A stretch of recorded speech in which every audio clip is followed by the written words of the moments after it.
हरे कृष्णा। राधे राधे भक्तों, कैसे हो आप सभी। आशा करती हूँ आप सब अच्छे होंगे। फ्रेंड्स, आप सभी का स्वागत है मेरे चैनल छोटे लड्डू गोपाल में।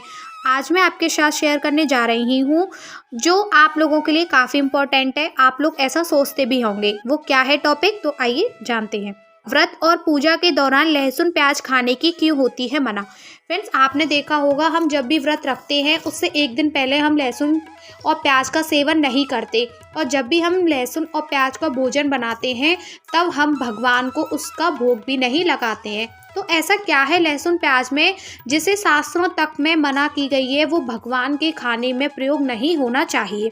तो इसकी वजह क्या है वो हम जानते हैं।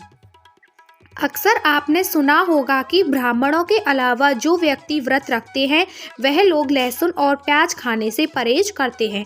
यहाँ तक कि भगवान के भोग में भी प्याज और लहसुन का इस्तेमाल नहीं किया जाता है। लेकिन आप क्या जानते हैं कि असल में इसके पीछे की वजह क्या है। फ्रेंड्स, आपने देखा होगा हम जब भोग बनाते हैं तो उसमें हम लहसुन प्याज का बिल्कुल भी सेवन नहीं करते हैं, और जो लोग लहसुन प्याज का खाना बनाते हैं ना वो भोग लगाते हैं। तो इसके पीछे की वजह क्या है, तो आइए वो ही हम आज जानते हैं।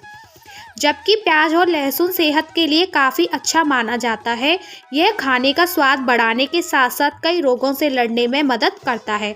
लेकिन फिर भी इसे ब्राह्मण और व्रत रखने वाले लोग खाने से इस्तेमाल नहीं करते हैं। जानिए इसके पीछे क्या है धार्मिक कारण।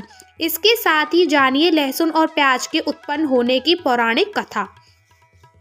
वेद शास्त्रों के अनुसार भोजन के 3 प्रकार होते हैं। पहला भोजन सात्विक।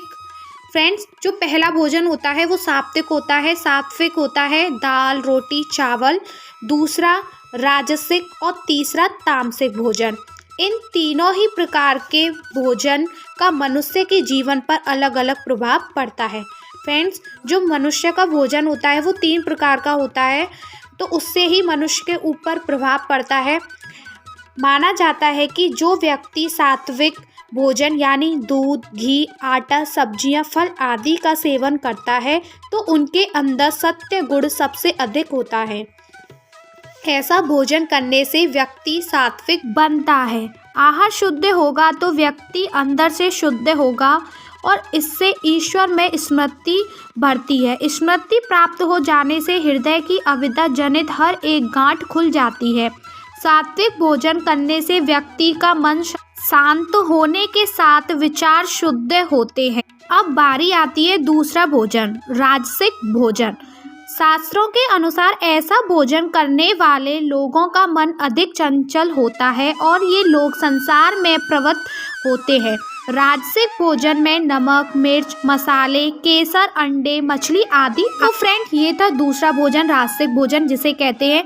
अब बारी आती है तीसरा भोजन। तीसरा भोजन वो कौन सा है, तो वो है तामसिक भोजन। वेद शास्त्रों के अनुसार लहसुन और प्याज तामसिक भोजन की श्रेणी में आता है। फ्रेंड्स, जो हम लहसुन प्याज का जो टॉपिक था वीडियो का, तो वो किस में आता है, वो तामसिक भोजन में आता है। माना जाता है कि इन दोनों चीज़ों का सेवन करने से व्यक्ति अंदर रक्त का प्रवाह बढ़ या फिर घट जाता है। ऐसे में व्यक्ति को अधिक गुस्सा अहंकार उत्तेजना विलासिता गुस्सा का अनुभव होता है। इसके साथ ही वह आलसी और अज्ञानी भी हो जाता है। फ्रेंड्स, हमें लहसुन प्याज का सेवन नहीं करना चाहिए। आपने देखा ना, लहसुन प्याज करने से गुस्सा और मन में चेष्टा अज्ञानी ऐसे हो जाता है। इसी कारण ब्राह्मणों के अलावा पूजा पाठ करने वाले लोग इसका सेवन नहीं करते हैं। फ्रेंड्स, आपने देखा होगा जो पूजा पाठ करते हैं वो लहसुन प्याज का सेवन बिल्कुल भी नहीं करते हैं। लहसुन प्याज उत्पन्न होने के पीछे पौराणिक कथा क्या है, तो आइए जानते हैं।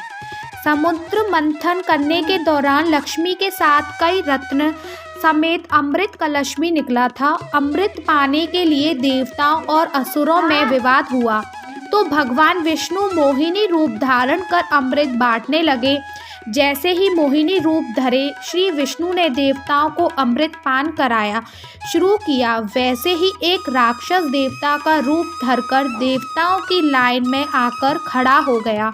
लेकिन सूर्य और चंद्रदेव ने उस राक्षस को पहचान लिया और उन्होंने विष्णु जी को बता दिया ऐसे में भगवान विष्णु ने अपने चक्र से उसका सिर धड़ से अलग कर दिया, लेकिन उसने थोड़ा अमृत पान किया था जो सभी उसके मुख में था।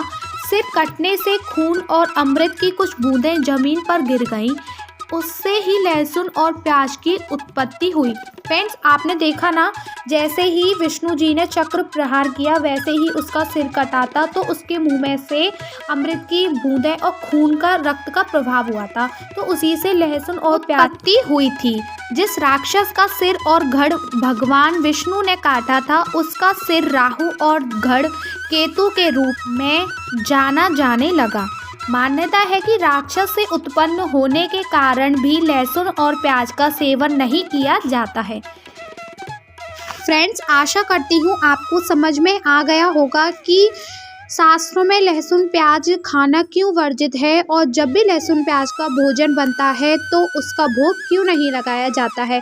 आई होप गाइस आपको है मेरी वीडियो अच्छी लगी तो प्लीज़ वीडियो को लाइक करें, और जिन्होंने अभी तक छोटे लड्डू गोपाल चैनल सब्सक्राइब नहीं किया है वो प्लीज़ चैनल सब्सक्राइब कर लें। अब आपसे मेरी मुलाकात होगी नेक्स्ट वीडियो में। जब तक के लिए आप सभी को मेरा प्रेम भरा राधे राधे।